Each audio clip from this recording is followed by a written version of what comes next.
Good morning, my name is André, Angelantoni, and let's see, I don't even know if I have an introductory slide about me. So I'll just say a little bit about me. I've been working with Drupal since 2007, which makes it maybe 4.6, somewhere around there. And I've architected a whole bunch of Drupal sites. I've been a senior developer, senior architect, and about 4 years ago I got the testing bug. Now, if anyone knows what that bug is like, it gets you and then you're like, oh, this is really cool stuff. And so I started to implement testing on the University of California, San Francisco sites, and then Renaissance, and some other sites.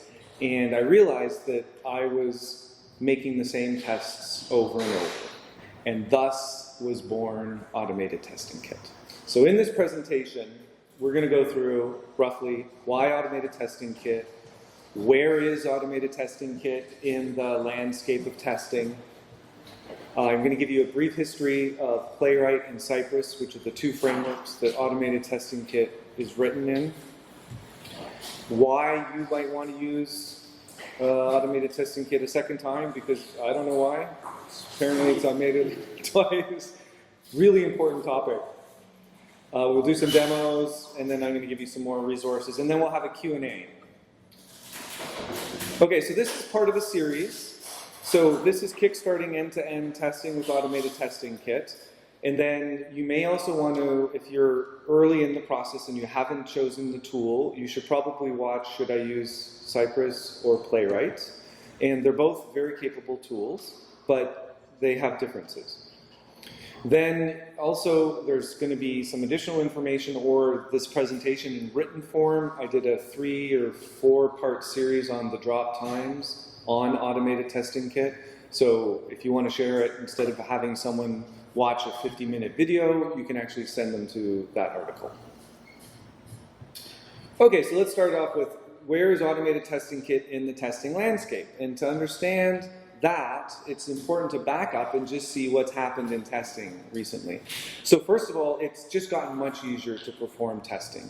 Cypress and Playwright are a huge step forward in ease of use, both operating them and installing them. So it's actually been kind of a pain in the butt to do testing in the past. The tool sets were just flaky and finicky, and I'm not talking about the tests themselves, which also can be flaky. I mean the tools themselves. And so it's a common complaint for the existing set of tools like Selenium that it just takes too much effort to keep them running. And so a lot of times, teams start making their tests, and then they even put a lot of effort. But then somehow it gets lost. It gets dropped along the way. We're seeing far less of that with this new generation of tools. So the two most recent additions are Cypress and Playwright, but literally there are dozens of choices for tests out there. If you go out there and you see what all the tools are like, there are a lot of choices.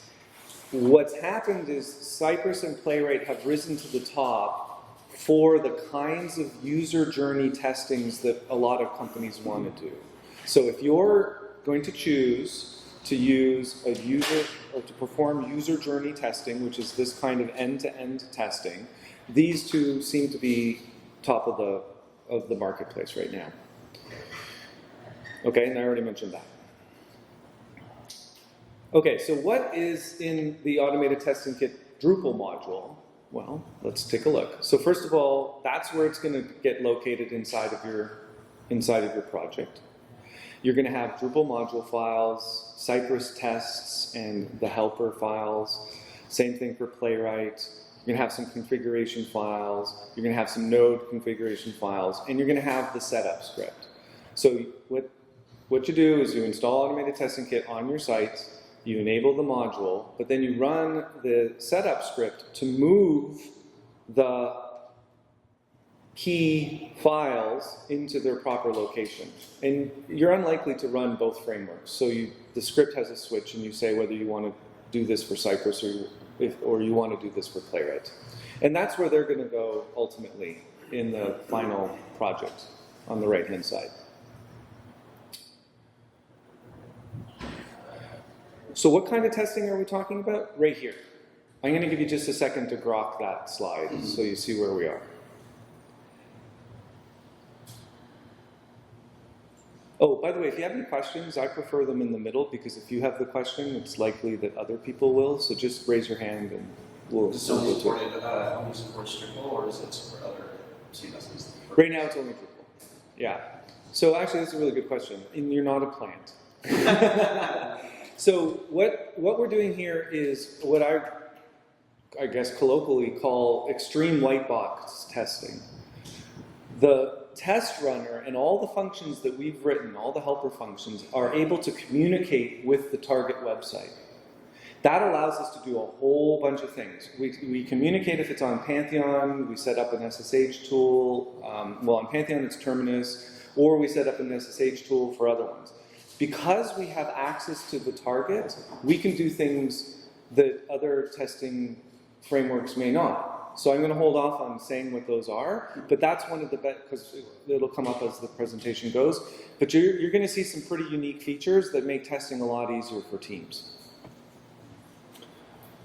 Okay, so we are looking at that. Let's keep going. The famous slide, Sean. Okay, so the typical test pyramid is on the left. End-to-end testing or user journey testing is the same thing. Then you have just below that API, integration, component, and finally unit testing. Now, what actually happens in the real world? It looks more like that. It's okay. It really is okay to start with your end-to-end tool and try to get it to use all these things, because it can actually do all these things except for unit testing. And then eventually you'll say, yeah, this is a little bit creaky. Maybe I should actually find a specific tool for each of the ones in between that are now currently all yellow. And then just add them, but start. And it's a really great place to start with end-to-end tests, especially with Automated Testing Kit, because the idea is you've got already 24 tests that are written for you and all the helper functions. Wow, you can install this really quickly and have smoke tests running on your site in an afternoon. And then eventually it'll look like that. But that might take 2 years. That's fine. So what's also happening in the industry is there's a philosophy change that teams are undergoing. And the philosophy is don't wait till the very end to add your tests. If you're committed to quality, and I think we all are, we want sites without bugs. We don't want to have hot fixes on a Friday afternoon, or, heaven forbid, midnight on a Friday night. So the concept is shift your testing left. Instead of starting at the very end, at production, or just before you launch, move it earlier and earlier and earlier. Talk about testing even in the requirements phase. Okay, well, how are we going to test this? And how much effort are we going to put into this? If you're committed to quality, then put it in the calendar. If you're not committed to quality and it doesn't get into the calendar, it's just not going to happen on its own. And actually, before we go to that, so when I do consulting with organizations, I'm also inviting them to have the developers change their mindset from I don't want to say it this way, well, I'll say it this way, from just being developers to professionals who submit code along with the tests that prove that the code works. Okay, so I'm going to say it this way. True professionals do the whole thing. They don't throw it over to the QA person and say, oh, well, they'll write the tests. I just like to code. No. First of all, it is coding to write this test. You're going to see some examples of it, okay? But if you're a professional, I assert all of us want to get to the place, individually and with our teams, where we are saying, I prove that this code that I'm submitting in the pull request works with this test. Okay, so let's talk about Cypress and Playwright a little bit. A brief history of Cypress. It was developed and released by Cypress in 2017, so it's been around a while, and it was a revelation. Honestly, it really did some really great things. It showed the way of how easy things could be, especially because it was easy to install. It is built from scratch with a unique architecture that runs tests directly in the browser. That's got some positives and some negatives. And one of the positives is it has absolutely full access to any of your JavaScript code because it is actually running in the same context as your JavaScript code, which is great. So if you have a heavy JavaScript website, that's going to come in particularly handy. But it is generally slower than Playwright in execution speed. And maybe makes up for it in ease of debugging. But we'll see if that's true in a second. Now, they have a great GUI tool, and they have time travel that records the test as you're running it on your desktop, and then you can go back in time and take a look at where the problem occurred, which is actually really cool. They provide an excellent, the actual company, Cypress.io, provides an excellent orchestration tool on their site, and then it'll capture test results. And so right away you actually, I mean, it costs a little bit of money, but right away everyone on the team can see the test results because if you use that service.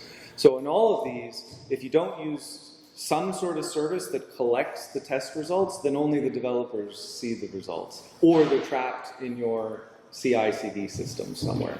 So I'm going to show you how we expose that in a second. Let's talk about Playwright.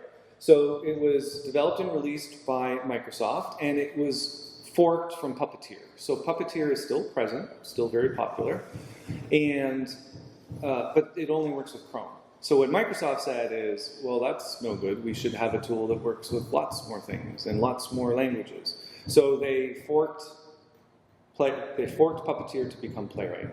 And it's very fast when compared to Cypress. It's got really good integration with Visual Studio Code, which makes the test debug loop fast and very efficient.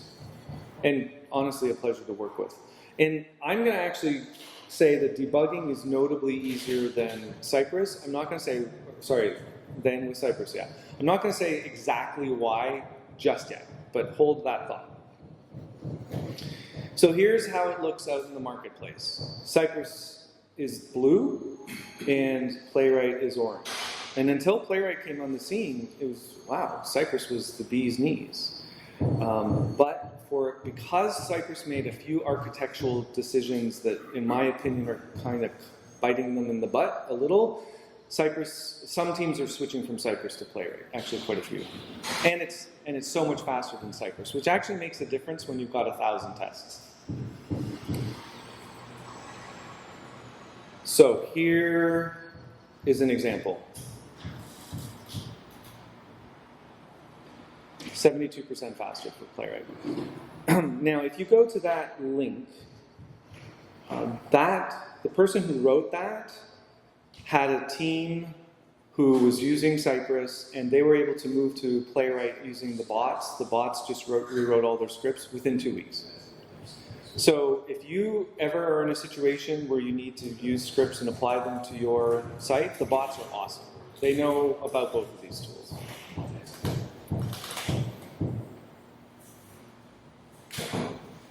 Okay, so here's what you get. Over 24 tests in these categories. Thank you for the feeds test, Peter.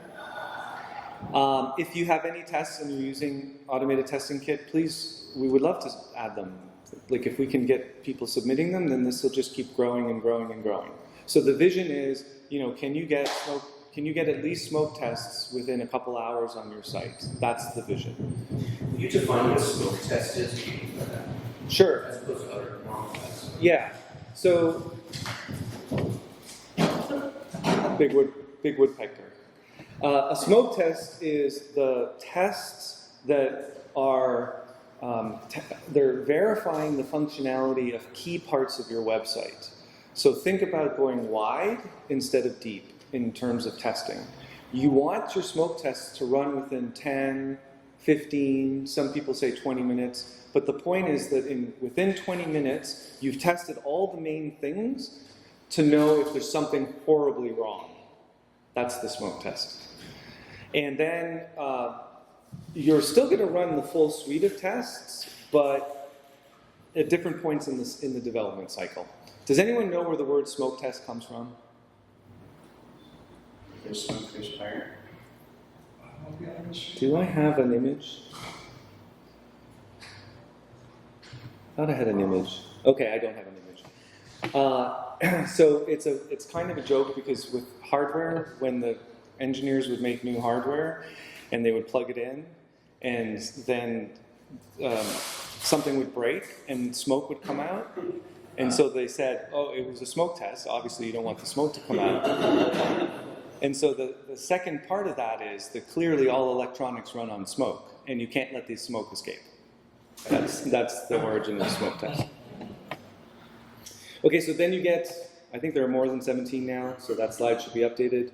But instead of you writing all of these, like how do I delete a node, or how do I log in, or how do I make a random hashtag because I need to track an email, that sort of stuff. All that stuff is done for you. Okay, so let's talk about some of the key features. I said earlier that we're like radical open box testing, and here's part of it. So first of all, we can communicate with the target site and get it to do things. And so one of them is we can execute drush commands. And we can actually say, okay, if you've got some sort of XML sitemap, we want you to actually regenerate the XML file. Okay, so the part 2 comes up. Now, how do you know that it got regenerated? Well, on the site, we also have a custom drush command called fprops, short for file properties. So what we do in the test is we get the file properties before we regenerate the XML file, and then we get the file properties after, and the test is actually comparing to make sure that the date timestamp got updated. That's kind of what you can do. That's hard to do if you only have access. It's impossible to do if you only have access to the XML file through the web server, because you're not going to get all that critical information. We also have a pre-flight checks. So often what happens is you actually need to set up the target server in a certain way, and if you haven't done that, your tests are going to fail. You're going to get a wall of red. Shoot, I forgot to enable this module or disable that module or set the configuration. So our pre-flight checks run before any of the tests run, and you can do things like making sure, well, is the automated test kit installed on the target server? Is the QA accounts module enabled? And is the reroute email module enabled so that I don't spam 10,000 people by mistake? And I can actually run commands that will also alter configuration. Again, can't do this with other tools, but we can here because you guys are Drupal experts, and you can run drush commands on the target server. The other thing that we have included in the module that I think is really valuable is we add extra hooks. So Drupal doesn't actually make hooks for identifying selectors. So sometimes Drupal doesn't make it easy to find a selector, so we've added some hooks that will automatically add an ID, so like a media ID or a node ID or a taxonomy ID. So right away in all your HTML, you're going to find it way easier to find the selectors that you want. And even if you don't use automated testing kit, you can steal these hooks and add them to your project. We always clean up after all the tests. You can't ever be guaranteed 100% that your cleanup happens, but we try to be a good citizen and we clean up after ourselves. And we use Winston, which is a very popular logging library. All the tests are written, by the way, in JavaScript, whether it's Cypress or Playwright. Playwright can do multiple languages like C# and a whole bunch of other ones, but we've chosen to do everything in JavaScript. And so that means that you have access to the world of node libraries. And one of the really good ones for logging is Winston, because it has multiple levels of severity and whatnot. So that's all included. I'm sorry, what is fprop? Oh, fprop is a custom drush command that stands for file property. We made it so that we could find out a file property on the remote server, on the server being tested. Okay. So that's what it looks like to run all the tests. So you can say npx playwright test. I'm going to give a demo in just a second. Or you can use a grep command, and you can isolate just by tag. So really common way of organizing tests is usually by file or suite. But in this new world with both Cypress and Playwright, you're encouraged to do by tag. So we have a whole bunch of categories of tests, so you can just run a category of tests. You can run an individual test by specifying there, that sort of thing. And so typically it's going to look like that. Your typical run is going to actually have, I only want you to run my smoke test because I don't have 2 hours to run all of them. And I want you to avoid anything that has the skip tag. Really common. I mean, that's every day you're going to use that command if you're using Playwright. I didn't put the Cypress commands, but there are equivalent ones for Cypress. All right, so for people who, well, I don't know if anyone was in the talk last year. So what's happening now is we're working on 2 new test suites that are going to be rolled out before the end of the year. And the first one is FedRAMP. FedRAMP are the federal regulations for security. If you have a government website, you'll like that we have some tests for that. It's using revision 5 of the regulations. They don't tell you how to implement them, so we made our best guess, but I think they're correct. And so you're going to have tests for multiple rapid logins to make sure that's not allowed. Session timeouts to make sure the session times out. Cross-origin sharing has to be disabled, all that sort of stuff. The second suite of tests that we're right in the middle of working on is upgrading all of the things that I just talked about, all the original 24 tests for Drupal CMS. So that's going to be in a separate branch, probably the 3.x branch. No, for sure the 3.x branch. And so Drupal CMS, in all likelihood, is going to actually be a bigger suite of tests because it comes with, Drupal CMS comes with, I don't know, 60, 80 modules. Okay, demo time. Oh, wait, I wanted to show you the things so I don't forget. Hang on. Okay, that's the 4 things I want to show. Number 1, where's Windsurf? Where did it go? There it is. Okay. So Windsurf, for people who don't know it, is my favorite tool right now. It is basically, it's a fork of VS Code, but with AI built right in here. And you can pick which engine you want down below. If you haven't tried it, absolutely recommend trying it. It's top 3 in my books. Did someone say it's great? It's great. Yeah, it's great. Okay, so I'm not the only one who thinks it's great. Oh yeah, it's phenomenal. We use it as for internal. Yeah. Well, yeah, so what's really cool here is you can tell it to do things, and it will try it on your machine, Yeah. see that it failed, and then keep trying, or say, would you like me to try again? Like, it's awesome. It's really a co-programmer beside you. Now, in here, if you have the extension turned on for debugging, you will see a tree of all the tests. Again, this is Playwright, not Cypress. I don't have time to do one. And you can then run the test directly in here, or you can debug it directly in here. So I will just go ahead and click the debug, and then it works like a regular debugger. Give it a second to load everything up. And ta-da! There we go. Now I can start to debug. And I can step like normal. And I can look at my variables. Now, remember I said I was going to come back to why it's easier to debug in Playwright than Cypress? Because one of the architectural decisions that Cypress did is they actually, when you're writing the script, you're creating a queue of commands that actually get run later after it's processed it all. That's not how Playwright runs. Playwright is going to actually run right now. Now, if it's a queue, that means that when you're debugging with Cypress and you want to look at the value of a variable, it's not the real value because it hasn't actually started running it. So if you want to get someone up to speed on Cypress, right away they have to learn this new debugging system, and they stumble, and it takes time to get them to learn how to get around that little quirk. And then there are a couple other quirks, like you can't open up tabs, and you can't open up other browsers easily. You can now, but they're bugs. And I actually filed a bug with the Cypress team, and after 1.5 years, they just closed it without even talking to me, and the bug's still not fixed. So that wasn't very good.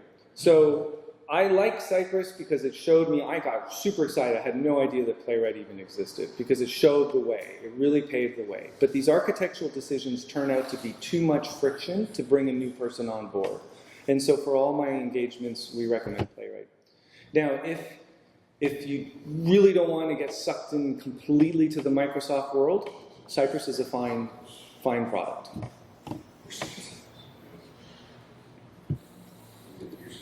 All right, so let's actually take a look at the structure here a little bit, so I can show you. This is our website, which is hosted on Pantheon. The code is on GitHub, and you're looking at the source code on my local machine. So here's what a script looks like, just to give you a sense. Pretty easy. Like I said, Make it one bigger. make it bigger? One more. Yep. Happy to. Is that good? Yes. Okay. And so like I said, the bots, whether you use the bot built in here or anywhere, they all know Cypress and Playwright. So ask them questions if you're stuck. Show them the code. Like right here, I can actually ask, I can say, look at ATK contact spec and identify possible errors. Okay, do I want to do this in the demo? Sure.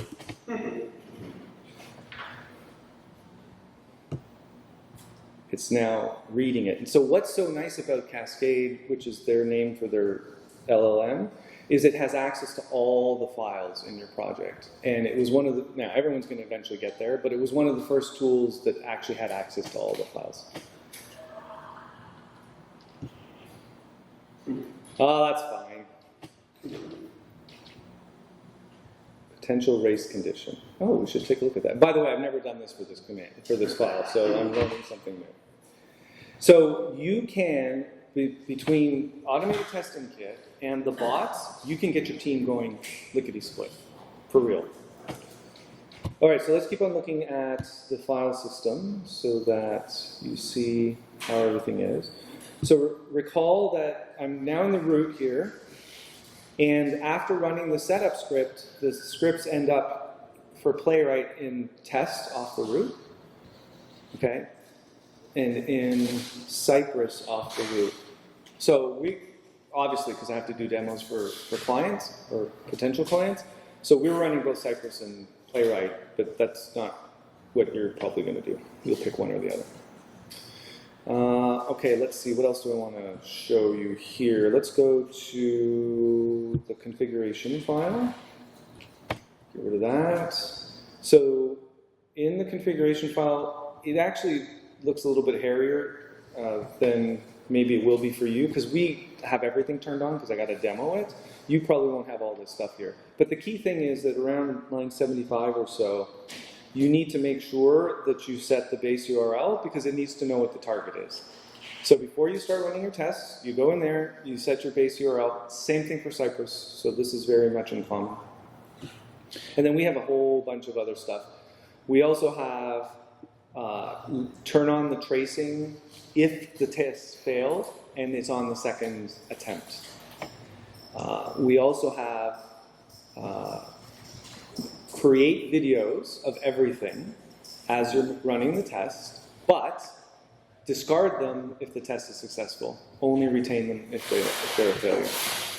We also up the timeout and lots of other things. Okay, so I'm not going to go through every single thing. Let's go back to here. Then automated testing kit itself has a configuration file. And it needs to know things like operating mode. I'm not going to get into too much detail. For sure, it's going to need to know something like this. If you're working inside of a container environment, this needs to be like that. So we'll do that right now. People do change these URLs on some sites for good reasons. So every URL throughout all the scripts is actually listed here up front. Okay, and then if we need to configure, if we need to talk to Pantheon, we tell it what's the environment we're targeting at Pantheon. And then Tugboat we'll get into in just a second. All right, how did I do? We're going to actually run the test. Okay, so that's the command. Let's start that running. Let's make that bigger. All right, so everything's already installed, but you're going to get a sense of how fast this loop can be. It automatically will do things in parallel, which is unlike Cypress. So if you can see that there are 5 workers that are going to split up the 31 tests. And now it's running individual tests, and I've got the debug on a little bit more detail so that you're going to see some commands, or some details of the commands. So we're going to let that run because it's going to take a little while. And what it's doing is it is going to create 5 different, from each worker, it's going to create the results in 5 separate files, JSON files, and then we have a process at the very end, well not we call the Playwright process that glues all those reports together. When this is all done, we're going to see just one report, but that gluing process is done by Playwright, which is very nice of them. So you can already see there's a green, that's a success. And you can see it coming through. All right, let's keep on going, because that is going to take a couple of minutes more, maybe a minute. What else did I want to show? The structure in Drupal, the command line, we're doing that. I showed you the debugging. Oh, inside GitHub. Let's see if this is ready yet. No. Oh, yeah, okay, so there's the result of fprop. So it actually asked the remote server, which is currently Pantheon, our site on the development environment, Pantheon, and said, give me the file properties, and that's what it saw. Then it executed the command to recreate the XML files, and oh, that was not so bad. And then it compared it again.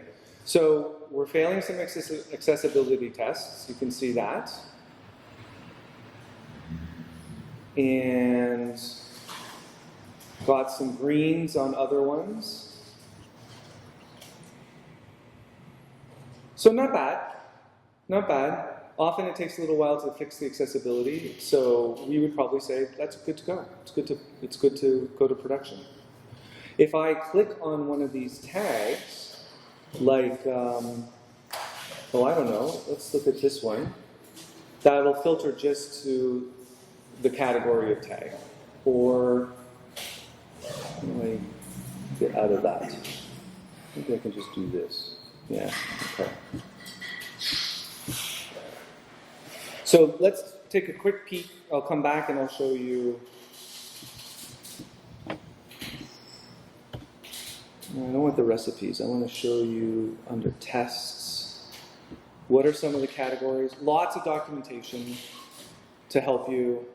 So here are some of the attributes a test can have that they'll show up as tags in that previous report. So if it changes the database, we always put alters DB. So you could actually say, avoid running all the tests that change the database, which is something you might want to do on, say, production. Is it a content test? Does it test empty input? Do you want to skip this test for this run for whatever reason? Is it considered a smoke test? Then you've got categories. So that keeps growing as we add more tests. And then viewport, tags, and then finally the descriptions of the tests themselves. And what category they belong to, they're going to belong to usually only one. And then what are their tags? What are the key tags?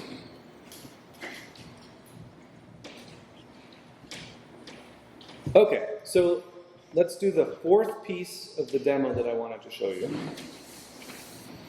which is going to be here. Okay, so here we are. I mentioned earlier that a very typical setup. It doesn't have to be this way at the very beginning, okay? The very beginning, I don't want to get ahead of myself, but the very beginning you just want your developers to do it locally and get used to it, okay? So this is more advanced. If you set up actions that are going to occur when, say, a pull request is run, you're going to have to create workflow files inside of your chosen CI/CD system. This just happens to be GitHub. So let's take a look at the code here. Okay, basically the same structure I just showed you inside of Windsurf. And then the workflows are in this directory here, .github workflow. And which ones are there? Well, we have 4 of them. One of them is deploy to Pantheon. So that takes the source code from the GitHub repo, does whatever magic it needs to, and pushes it to the repository on Pantheon. The second one is we might want to deploy but instead of to Pantheon, but to Tugboat. Tugboat is a really great service. Definitely talk to James. There's a free tier so that you can get used to using it. It will revolutionize your team. It is so much more efficient to use Tugboat for feature previews, it's not even funny. And you want a service like that because every time you add a pull request, you want a cheap, fast to create copy of your website available just with that branch of code. And that's exactly what, then you run all your suite, or maybe even just a few of them, on just that version of your site. And so if you don't have feature previews through a tool like Tugboat, there are other tools, but I think Tugboat's the best, then it just becomes a pain in the butt. It's actually kind of impossible to do. Then the second thing is, do I want to run tests against Pantheon? Sorry, third thing. And then the fourth thing is, do I want to run tests against Tugboat? So those are the files, and they look like regular workflow files like that.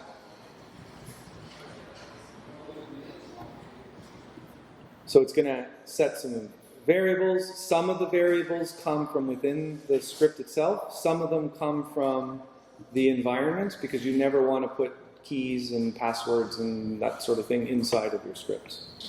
So let's go now to take a look at one of the actions, one of these workflows. So we run these tests every day, 5 p.m., and we're getting greens on the tests that we're running inside of this. So what we can do is, let's say I want to run against Pantheon. So generally you want, the step one is going to be the developers learn how to do all this stuff by actually executing on the command line. But step two is you're going to want to do something like this so that people who aren't developers necessarily can do what I'm about to show you. You go here, you click that down arrow button, and you can actually, did you all know that you can change the dialog box there? And so what we've got by default is, what environment are you going to run against? So the standard ones on Pantheon are dev, test, and live. But if you put in a unique one, it will use that instead. How many threads per shard, and how many shards are you going to run simultaneously? And a shard might be one set of the suite running on desktop, a second shard might be the whole suite running on tablet, and the third one on mobile. That's a typical kind of setup. And so I can now kick this off, and off it goes. It's going to start running. Give it a sec, and it should show up inside of here. I think it should show up inside here. Did I start running it? Yeah, I don't know why it's... Oh, live demos. What the heck? Let's try that again. Oh, yeah, because I put in ATK, and that actually doesn't exist. Let's try dev instead. There we go. Now it's running. I noticed your deploy the Pantheon's action isn't using push to Pantheon GitHub Action. It isn't. Yeah, I don't know why it's not. Because it's probably. Because what? Oh, is that why? Yeah, we just published it a couple months ago. Oh, well, that's why. Okay, I'm happy to use your workflow. We'll change that. Yeah. And if there's anything, if when you do that, if there's anything that isn't in there that you needed to support, then issue, like make a GitHub issue. Okay, cool. Cool. All right, well, thank you for making that available. That's going to make everyone's life a lot easier. That's the point. All right, so let's keep on going. Anything before I move back to the slides that you're curious about from the demo side before we move on? Any questions, comments? Yes? Sorry, I can't hear you. Can you run the test on-prem? Oh, of course. Yeah. So what you would do on-prem is you would do it using the CLI. Like that. Or if you have installed a local version of, let's say, GitLab, then you have your own scripts that do all the things I just showed you. Anything else before I leave this section and go back to the slides? Okay, good. All right, so let's go here. So getting to great code coverage. Start with the recipe. We have a recipe that will install automated testing kit on a vanilla version of Drupal on your local machine. Okay? And there's a video, and there are written instructions inside of the documentation. So I would start with the recipe. It'd take you 10 minutes to get that going. Start to just play around and experiment and learn. Then install the kit on your own site, but on a developer machine. That's the next step. Then start to customize the tests, because we've written the tests for a vanilla site, freshly minted. You are undoubtedly going to have changes that we don't know about, but most of the work's been done for you. It should take you an afternoon to modify the tests to work on your site. So typically you're going to run the tests before and after deployment. That's after the new code has been submitted. So typically the developer is working on new code, runs the local test, fixes things, and then pushes both the code and the test in the same commit. And then when that's merged, you have new code. So step 4 is after that process. Then write additional tests over time. But you're going to have smoke tests in an afternoon, literally. Like, it's that fast. My vision is that no Drupal website launches without tests right away. And I think we can get there, because I think we're already there. But you all have to start seeing that it's that easy. That's why you're here. Then you're going to run the tests on each pull request. And at any time later, I don't recommend doing this right off the bat. Get your whole team used to it. You can then turn on the visual testing, or visual regression testing. You can turn on the accessibility testing. You can turn on performance testing. And we have documentation for all that. So you can actually say to Google Lighthouse, analyze the result of this page, and if the score goes below 80, fail the test. That's kind of cool. So that's what I was talking about. The first step is start with the smoke tests. So here's a very typical starter setup. You're going to have a developer machine, and you're going to have a test server. And that could be, for instance, on a host like Pantheon. And then you're going to have a production server. Now, be careful. Running tests on production should not be done lightheartedly. You can get into a lot of problems, and you're going to add data into a live site. And then maybe your customers or visitors are going to see your test data. So it takes a lot of preparation to get a production site ready to have a test suite run on it. You will not be able to just run it on production on day one. So you do it in all the stages or all the environments before that. Here's an intermediate setup. I'll talk about tester in just a second.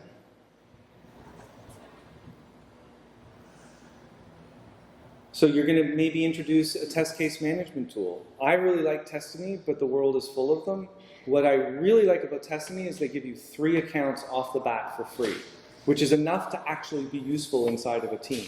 The other tools, often they only give you 1 free account, and it's not enough. So, and Testiny, it's a modern one. It was launched maybe like 8 years ago by a whole bunch of testers that wanted to make a kick-ass tool, and they have succeeded. Definitely check out Testiny. And then Allure Report Server, again, only if you need it, because the test case management tools, if you're pumping the results of your tests up to the test case management tool, it will actually perform some historical analysis for you as well. And that's what you want to see. You want to see that over time your test coverage is increasing, and over time the number of failures of your suite is decreasing. Here's an enterprise setup. Chronicle is like Jenkins, but it's written in Node. Jenkins runs on Java, which is a pain in the butt sometimes for organizations to stand up. So Chronicle is much easier. Harbor Container Server, it's a container registry. So if you have versions of your database that you want to pull down, you can store it. It's open source. You can store it in Harbor. The S3 SFTP server, now do I have a slide on Testor? I'm going to hold off on that because I may have a slide on Testor. And then every site I go to, I convince the client to do Tugboat. It's just a game changer. And why? Because of the preview environments that I told you about earlier. So I'll let you read that.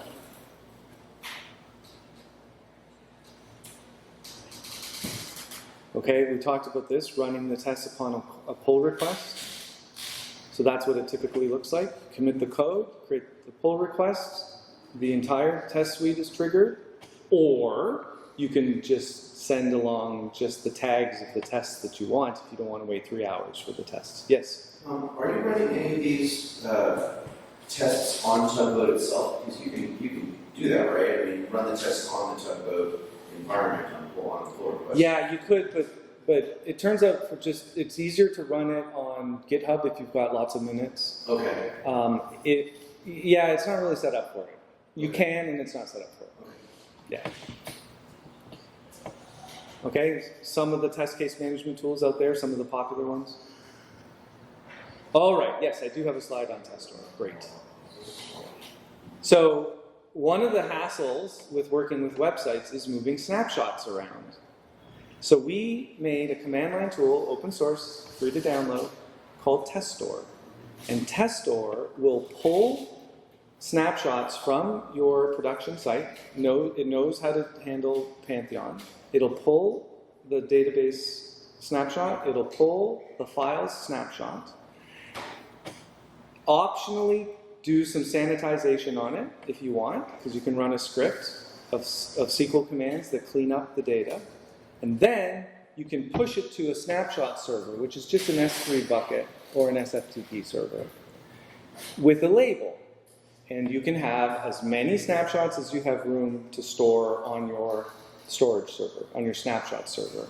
So that means that on Monday morning, when the developers need a new snapshot, they pull from production, goes through this process. Some organizations, you have to clean the data right away, and only one person is allowed to have access to the snapshot before you actually clean the data. And then it has to get put somewhere in common for everyone to be able to pull down. So the developers can get their own version, but then the testers very frequently need to change something in the database, and they need a version of the database, and they can keep it in the same snapshot server in their own little bucket. And then the same thing with Tugboat. It might have its own version. So very easy, highly recommend if you're using snapshots, check out Testor. Again, when you're ready, turn on accessibility testing. We have some tests in there. That's what it looks like. You put the list of the URLs right down there of the pages you want to run the accessibility against, the accessibility library. So what are the next steps? We talked about that a little bit, but you can get a demo of Automated Testing Kit running on your machine by watching the videos. I mentioned that earlier. If you do implement Automated Testing Kit yourself, or don't, either way, you can ask questions on Automated Testing Kit on Slack. So someone from our team will get back to you. You can join one of the coaching programs that we're doing. James and Yuri and I, we're getting together. We're the testing trifecta to get the whole world in Drupal to test everything. So we're going to have a coaching program which is free, and at the end of that coaching program, you'll have the materials and the knowledge, and you'll have actually installed all the tools for your site. Or you can have us implement it. We'll work with your team. And then if you don't have the time to actually keep up the tests, that actually does happen because we get called in late in the process, let's say, we can actually do that maintenance for you. Okay, some more resources. I mentioned the videos. Definitely the tutorial. There's an introduction, which is like this, even maybe a little bit more detailed, but you can send it to other people. I already mentioned this one. And then in the documentation, there's a page that's called Learning Resources, and you're going to see I've gone all around the net, and I've watched all these, and I've collected all the videos that you might want to actually take a look at. So, but if you have only a little bit of time, start with the top 3.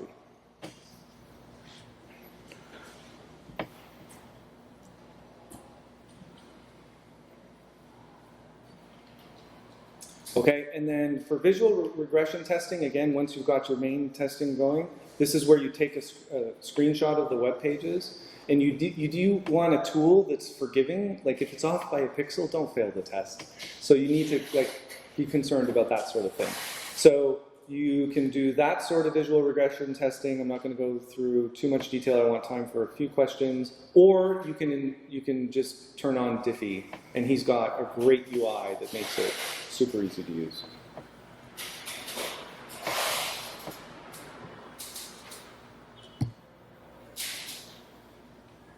Oh, I didn't know I had that there. Don't worry about that. I'm going to remove that. Okay, that's it. Any questions or comments? Source code is somewhere. Source code, oh yeah, geez, I didn't even show you where the source code is.